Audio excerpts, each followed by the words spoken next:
New Mexico in Focus is going through a leadership change. Now, you've seen Jeff Proctor on our air for years, and he's spent decades reporting in our state. Now he's taking on a new role as executive producer here at NMPBS. Now, this week, I sat down with Jeff to revisit some of his past work and to lay out his vision for New Mexico in Focus moving forward. Jeff Proctor, new executive producer here for Public Affairs at New Mexico PBS. Thank you so much for sitting down with us for a few minutes. I want folks to know about you, what your plans are, what your goals are. Good stuff here. Let me start with this, your background. How long have you been working here in Albuquerque as a journalist? I moved here in August of 2002, ostensibly to finish a journalism degree at the University of New Mexico. I went to work immediately after I got here at the Daily Lobo, which was my first newspaper job. I was there for about 15 months, and my next stop was the Albuquerque Journal. So I've been doing journalism here in New Mexico now for a little more than 20 years. Yeah. Talk about the Journal experience. You did a lot of interesting things there. I was a big fan of yours reading, certainly. What were the beats that you started with at the Journal, and where did it evolve from there? I started as an intern, actually. And so I was sort of a night side intern. I would come in and work that sort of weird graveyard shift. Right. And then the stars just kind of lined up after I'd been there for about 4 months as an intern. One reporter went part-time, another retired, and they needed a night police reporter. Oh, wow. So that was my first beat at the Journal. As everybody who's watching right now knows, things get different and a little weirder in Albuquerque when the sun goes down. Right. So that was my first gig, right, was the police beat at night. And I went on from there to, we used to have zoned editions at the Journal, right? There was a West Side Journal, a Rio Rancho Journal. So I did a bunch of neighborhood and community reporting over on the West Side, and then sort of moved back into what ultimately ended up being sort of my niche, which was reporting on the criminal and civil legal systems. Glad you brought that up. That's where you did some of your most stellar work, I will say, sitting in front of you. But I want to talk about this with the audience. So what are some of the stories that you worked on at length that turned into some things you were proud of, actually, at the Journal?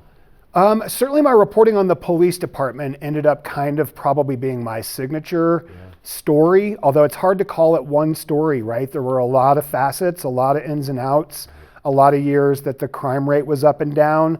But at some point around 2009 or so, I think I just kind of decided that the police were the story.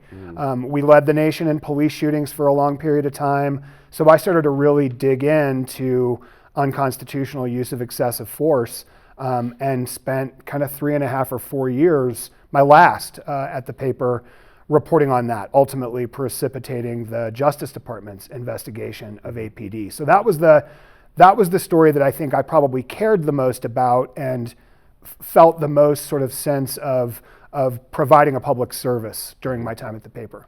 Take us post-Journal, some of the other work before you got here, then we'll talk about New Mexico PBS. Where did you go after the Journal?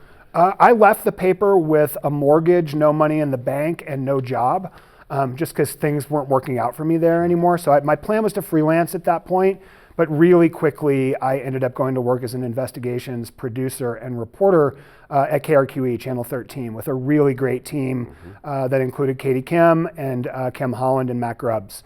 So I did that for a couple of years. That was a really, really eye-opening and different and interesting experience. I hadn't done any television prior to that.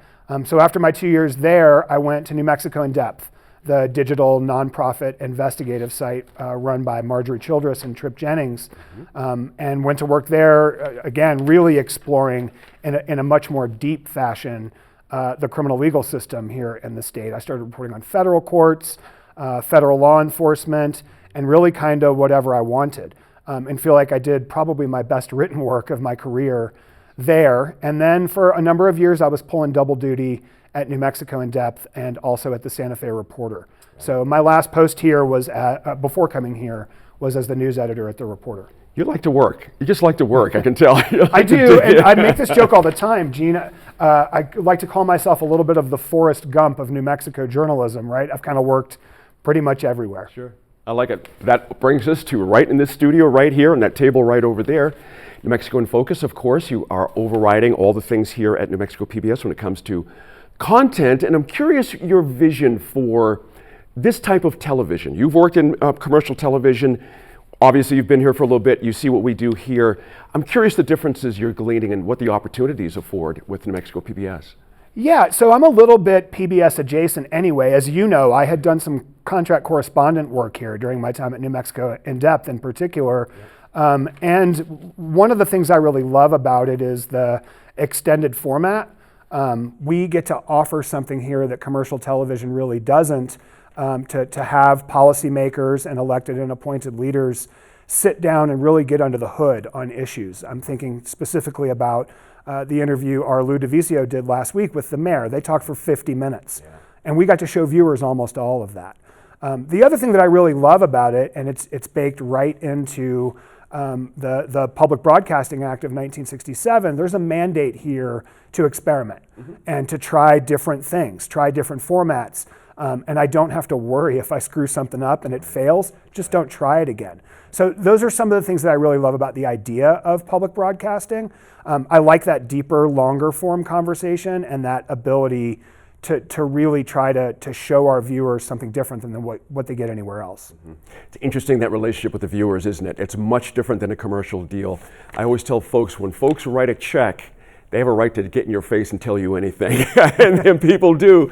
You hear from viewers all the time. It's a beautiful back and forth, isn't it? It's very interesting. It is. The relationship with an audience is something that I've thought about my whole career, and I've had a lot of sort of discrete relationships with a lot of different kinds of audiences.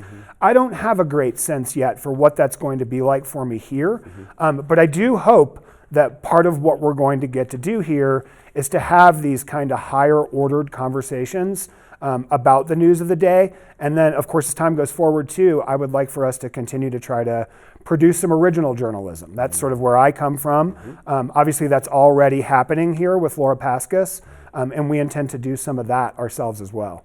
What makes New Mexico so fascinating to you as a journalist? It's a never-ending pool of stories, certainly, but you can say that about everywhere. What is it about New Mexico that turns you on so much to be a journalist? New Mexico is a place that to me has always woken up with an entirely unwarranted sense of optimism. And I love that about here. I love the people here. I'm one of those people who's in New Mexico on purpose, right? I live in Albuquerque by choice. I don't want to live anywhere else. And journalism ultimately to me felt like the way that I enter the world and give something back to the place where I live.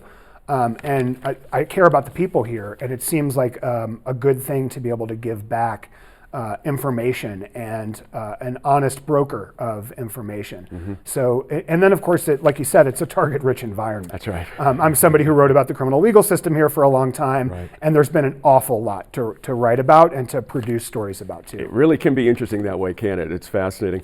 What should New Mexico in Focus viewers expect? You answered this just a little bit, but I want you to expand on this.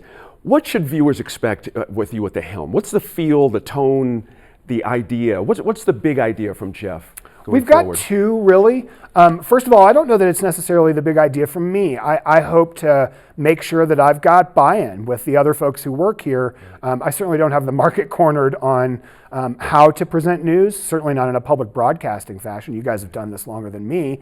But my thought is, in particular with New Mexico in Focus, I really want to develop a sense of subject matter expertise and really have folks come in here who can speak to the issues that are impacting our city and our state, as opposed to just folks who sort of have opinions about the news. And then beyond that, I'm interested in periodically to try to do themed versions of this show. We've tried it a couple of times now. We did one on abortion rights and access. We had a couple of episodes that were built around Lou's interview with the mayor.